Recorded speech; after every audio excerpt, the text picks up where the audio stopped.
but I saw a highlight where Tiger hits a shot into the screen and somebody in the crowd yelled. Ron, you want to guess what they yelled? You can probably figure it out. It was one of those guys from golf tournaments. In the hole, maybe? Yeah. Tiger hits the ball into a screen and some yahoo yells, "Get in the hole!" And I'm thinking to myself, is this what it's come to? That I'm going to sit on the couch with a bag of Cheetos and I'm going to watch one of the greatest individual athletes or sportsmen, however you feel about golf. I consider it athletics. You try to hit a drive 350 yards if you don't think it's athletic. But what am I going to do? Sit there and watch Tiger Woods play a glorified video game while somebody in the crowd is yelling, "Get in the virtual hole"? Yeah, I don't know. It's just, I think what you said last week. I think it's a curiosity factor is why people tuned in initially, but I don't think it's going to make it. I think what you said last week is probably the thing that would make me want to watch it. Is it's a chance to kind of pull the curtains back a little bit and see these guys' personalities and how they interact with each other and how they interact with the fans and get kind of a real glimpse of who they are as just regular people. That would probably be the only reason for me to watch it, because like you said, hitting it into a screen is like, I don't know. Doesn't really excite me. Yeah, they're goofing around. Kevin Kistner hit a really kind of sculled a bunker shot out of the studio bunker there, and it hit off the flagstick. And his teammates are Tiger Woods and your friend and mine, Max Homa, who I like to I like to peek into his rental properties while I'm taking a leak. Neighbor at the minimum. Our neighbor at the minimum. Yeah. So they were laughing, and I mean, it does give you some sense of their personality. I remember years ago, Ron, I was at the 2000 PGA. That was the third leg of the Tiger Slam, as it worked out. He won in Louisville at Valhalla in a playoff against the immortal Bob May, who never won a PGA Tour event, but took Tiger as far as he wanted to go at that particular tournament. And I remember, I think that this would have been on the Thursday of the tournament. Tiger was paired with Vijay Singh and another guy that, what was his name? Who was the other guy that was playing with Tiger Woods that day? Oh, it was some guy named Jack Nicklaus, as I recall, Ron. How's that for a pairing? Yeah, he was like a long time ago. He won a few tournaments, Ron. But where'd he go to college? Tiger's he went to Western Kentucky, as I recall. Yeah, I don't think so. The Western Kentucky University. That's how I remember. Go Hilltoppers. But Tiger walks by, and some guy and somebody like, "Hey, Tiger!" And of course, Tiger doesn't flinch. He doesn't move. He's in the zone. And I remember the guy said, "Well, he ain't very friendly, is he?" And I'm thinking to myself, motherfucker's trying to win a major. He's not stopping to like say nice to meet you. He was rude to me. Yeah, he was rude to me. So this gives you an opportunity to see these guys in a more casual environment where they're joking and, more like they would be with one another if they were just playing around with each other. That part of it is cool, but I don't know if that is interesting enough once you've seen, because these guys, most of them, let's face it, they're not exactly infernos of charisma. These guys. I mean, not everybody's John Daly. Bryson DeChambeau has built a pretty good brand for himself, but I don't know how many. I mean, Tiger, people are going to be interested in Tiger, especially since we haven't seen Tiger very much in recent years, but I'll be surprised. Look, I hope it does well. I got nothing against it. But I think once the novelty factor wears off, watching pro golfers hit shots into a screen and, giggle with each other is not something that people are going to be sticking with for very long. I could be wrong about that, Ron. I don't think that it's going to have I guess what I'm trying to say, Ron, is I don't think it's going to have the staying power of more iconic running items in our society, such as I know where this is America's going. Poll of the Day. Let's go to it right now. Super 70s Sports on X. Guys, we've got another one for you here today. We serve it up every day because it's just what we do. And today's options come to us Kurt, look, Tim. Okay, calm down, Whoa. Tim. For God's sake, Whoa. Tim. Pump the brakes, Timmy. Tim had a 5-hour energy before the show, apparently. I mean, 5-hour energy. Wink, I don't want to start any rumors. But no, he didn't. But let's see what we've got here. This one comes to us mostly courtesy of Tim, but this one's co-written by Tim and I. He sent me over some stuff, and I worked it around a little bit. It was a Lennon and McCartney job is basically what happened here, Ron. Your options today, and going back to the change machine and the change that we've been talking about, I loved Galaga. That was the first one that I was going to put a quarter in back in the day. Second option is movie popcorn, which I just enjoyed some this weekend, Ron. I went and saw A Complete Unknown for the second time. The Bob Dylan you took your other biopic. daughter? Yeah, I recommend it. I took two more. So I've now seen A Complete Unknown twice with three different kids. I got a runny nose, Ron. This is where we remind everyone. We're people, that we're Ricky. just human We are beings. people. We're just people. Our noses I know that run. I seem like I'm Ricky Cobb, the God, but I'm really Nope. just Ricky Cobb, the regular guy. Is probably the better Your nose name for runs me. like everybody's nose But- runs. But I enjoyed the movie Popcorn, dude, and they play so many previews now, Ron. I stopped counting, but I think there were like 8 previews. And it went on for close to a half an hour. And by the time the previews were over, I was already like a third of the way through this large buttered popcorn and was basically ready to kill myself. But it was delicious.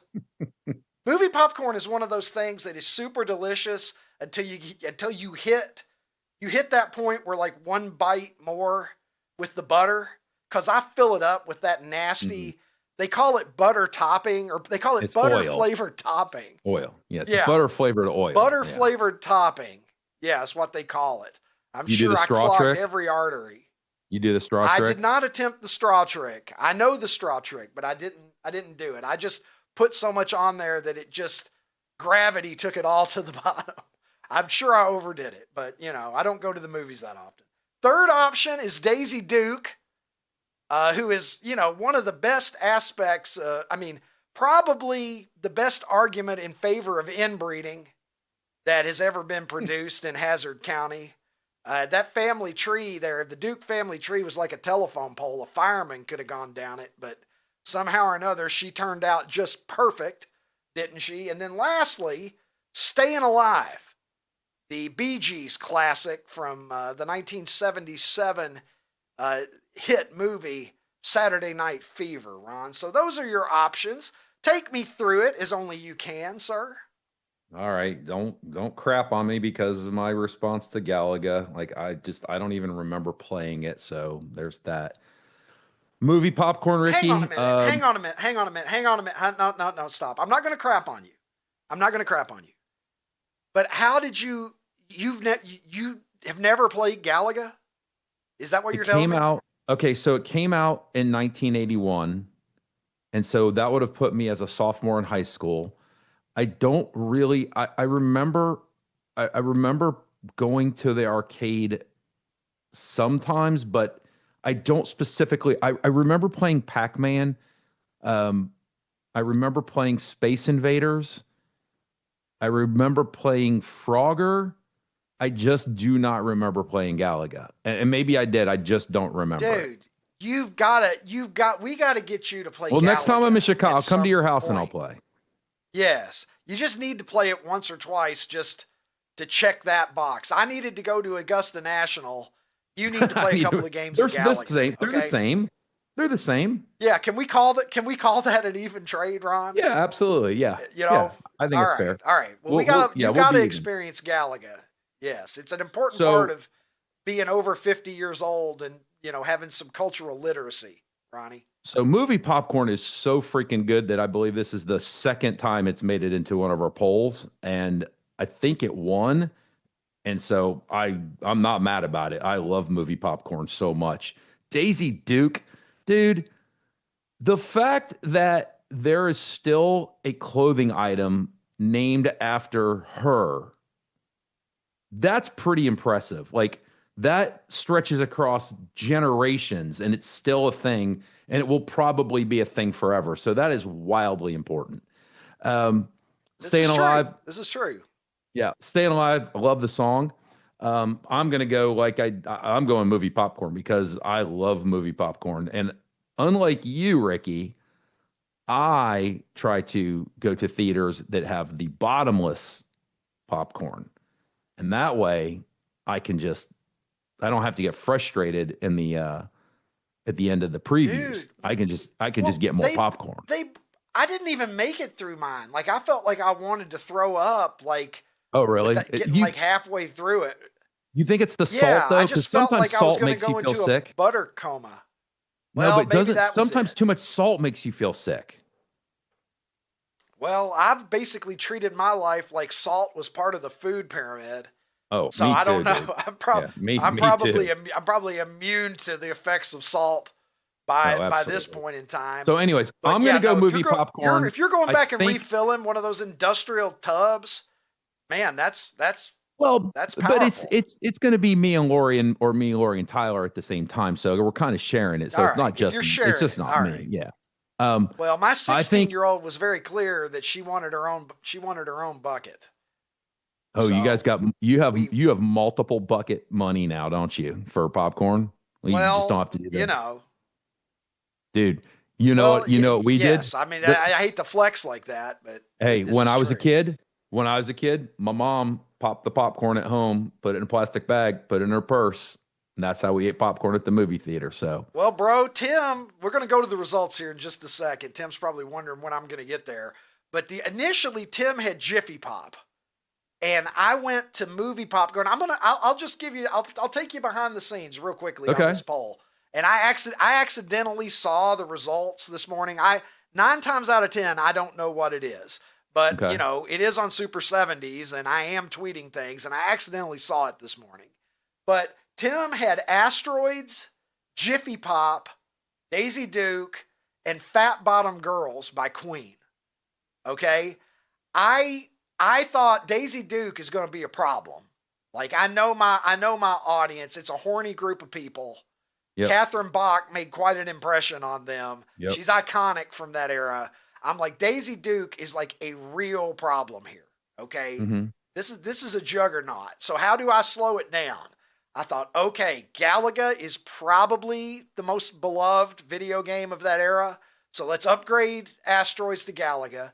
Let's upgrade Jiffy Pop to movie popcorn. I see what you did there. Then with Fat Bottom Girls, I thought, well, Daisy Duke, Fat Bottom Girls, maybe we're getting, maybe the bottom half of the poll is getting a little carried away there. So I pivoted and I went to Staying Alive, which is, I think, a bigger hit than Fat Bottom Girls. So that was the thought process. Okay. I'm not sure that I succeeded in balancing the scales based on the results that you're about to see. Tim, so I haven't seen him either. I'm going to vote for movie popcorn. I think Daisy Duke's going to win. I think popcorn comes in second, but it's close. I would have voted for Galaga. Oh gosh. But yeah. And the one complaint that I have here, because I can't criticize anybody voting for Daisy Duke. I'm a red-blooded, heterosexual American male, so I get it. I'm not going to criticize anybody for not going with that option. But there is a little bit of, I feel like Barry Gibb is owed an apology here. It's one thing for Chaka Khan to be single digits. Well, congratulations, Chaka Khan. Well, she's not the lowest anymore. It's one thing. Well, where did she finish? I thought she was like 5%. No, I thought she was like 7 something. All right. Well, maybe. How is Staying Alive? That is one of the greatest songs of the 70s. Yeah, but Ricky, those other 3 things are just way too strong. Like you basically have Seinfeld and Shawshank Redemption up there. Like you've got the best of the best. Well, I thought Staying Alive was super strong. I once finished second in a karaoke contest by singing Staying Alive, Ron. By the way, you want me to ask you to sing a little bit? Just FY. I feel like y'all sung out. Maybe we need to limit it to like 2. I'm never sung out, bro. But the audience might be might be. We're real close to this being "Let's all sing a song today" with Ricky. So I'm gonna pass just for the benefit of the viewers. Look, Ron, I love arcades, and we were talking about it earlier and whatever, and it's been a little bit of a theme of today's program. Check this out, dude. There is an arcade for cadults, I believe is what they're being called. This new generation of adults who never grew up, of which one could argue I'm probably a charter member, where they offer prizes that are things like Hermes bags, Chanel wallets, stuff like that. They've got a claw machine, for instance, Ron, that is $50. You know how most claw machines, I think they're like 50 cents. Yeah, they've got a claw machine. It's $50, and like all the shit that's in it is like big ticket items. So each stuffed animal represents something, right? I don't know exactly how it works as far as that goes. I don't know how that part of it works. I don't know if you're grabbing something that represents an item or if you're grabbing the items themselves. But I do know that the concept is basically taking the stuff that we liked when we were 10 years old and sort of merging it with a casino and turning it into sort of, I guess, Dave and Buster's with much higher stakes. You know, it's like Dave and Buster's for people that have hundreds of dollars to blow on a claw machine. It's what it seems to be. Speaking of quarters, that you mentioned quarters earlier in the show, what are your thoughts on that arcade game where you put the quarters in and it pushes it, and you're hoping to have that quarter that pushes a lot more quarters off? Like, I find that game to be just wildly addicting. I've got one word for you, Ron, about that game. Underrated. Okay. Good for you for bringing that up. People always sleep on that game. You know, nobody ever talks about it, but there's never a time that I play that game that I don't roll it feel down. good It's like a about ski jump. You put your quarter in there. It's like a ski jump, and you can kind of turn it a little bit. And I don't even know what it's called. It's just like that game. That quarter push game. The quarter push game. Yeah. Couldn't agree with you more, Ron. And, you know, while you've got the hot hand here, I might as well ask you, what the fuck, Ron?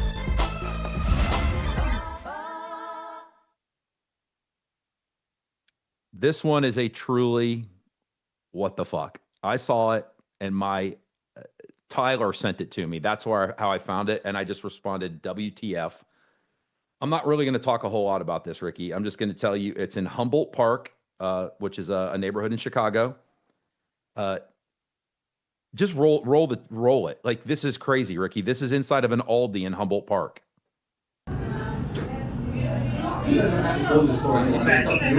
Animal control guys trying to do something. Are they trying to get a possum, a raccoon? I don't know, Ricky. What are they trying to get out from is that the cheese section? I don't know.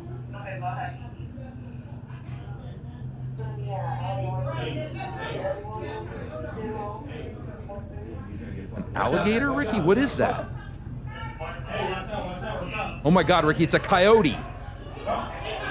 Well, the Roadrunner must be back there.